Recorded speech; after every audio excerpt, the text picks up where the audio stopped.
Saudara Anies Baswedan tanggapi keputusan PKS sebagai partai yang resmi mengusungnya di Pilgub Jakarta yang membuka komunikasi dengan kubu Koalisi Indonesia Maju. Sebelumnya juru bicara PKS Muhammad Khalid menyebutkan tidak ada progres dari pencalonan Anies dan Sohibul Iman hingga batas waktu 4 Agustus. Mantan Gubernur Jakarta Anies Baswedan menghormati apapun keputusan PKS sebagai partai yang resmi mengusungnya di Pilgub Jakarta.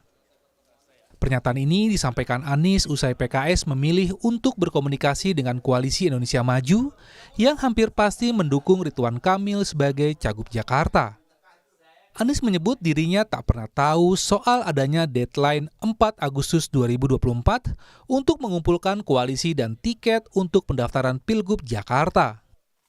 Saya kaget aja mendengar jubir-jubir PKS di media mengatakan tenggat waktu 40 hari, lalu deadline 4 Agustus sebagai deadline dari partai lain. Mengapa kaget? Karena memang tidak pernah dibahas ya.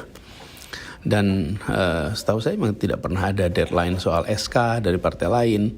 Sekali lagi saya tegaskan, saya ini menghormati apapun keputusan partai. Kita hormati, kita hargai, dan kita tahu masing-masing partai ini memiliki kendala, memiliki kesempatan yang berbeda-beda. Punya kepentingan, punya misi yang khas partainya. Sementara itu, warga Jakarta yang mendukung Anies Baswedan untuk maju pada Pilgub 2024 menggeruduk kantor DPP PKS di Jakarta Selatan. Mereka meminta PKS untuk terus mengusung Anies Baswedan maju pada Pilgub Jakarta 2024.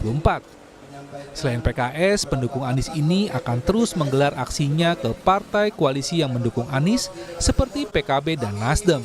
Ingin partai-partai pendukung yang sudah memberikan dukungan ke Pak Anies seperti PKB, Nasdem, dan PKS ini tetap konsisten untuk tetap mendukung Pak Anies di Pilkada besok 2024. Itu aja sih yang jadi poin kita, bahwa harapan kami Jakarta dipimpin oleh Pak Anies kembali 1 periode aja. Kami tidak ingin memobilisasi massa, demo segala, enggak.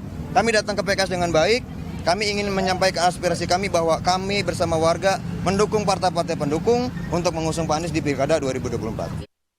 Sebelumnya, juru bicara PKS Muhammad Khalid menyebut tidak ada progres dari pencalonan Anies dan Sohibul Imam hingga batas waktu 4 Agustus. Karena kondisi ini, PKS memutuskan menjalin komunikasi dengan Koalisi Indonesia Maju. Di Pilgub Jakarta, Koalisi Kim akan mengusung Ridwan Kamil untuk maju jadi Cagup Jakarta.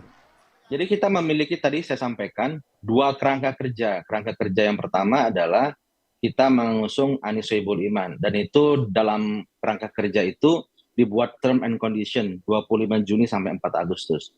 Sekarang kita memasuki kerangka kerja yang kedua, yakni kita membuat opsi lain di luar opsi yang pertama.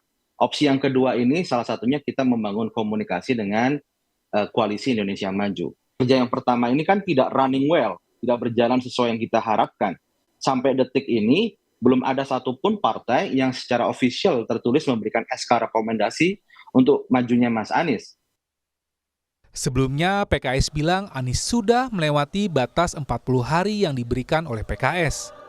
Adapun PKS memegang 18 kursi sebagai partai pemenang Pileg Jakarta. Artinya, Anies Baswedan diperintahkan untuk mencari sisa 4 kursi jika ingin maju di Jakarta. Namun, hingga 4 Agustus 2024, tidak ada kepastian mengenai mitra koalisi bagi Anies dan Sohibul. Alhasil, PKS membuka komunikasi dengan kubu lain di Koalisi Indonesia Maju. Tim Liputan, Kompas TV.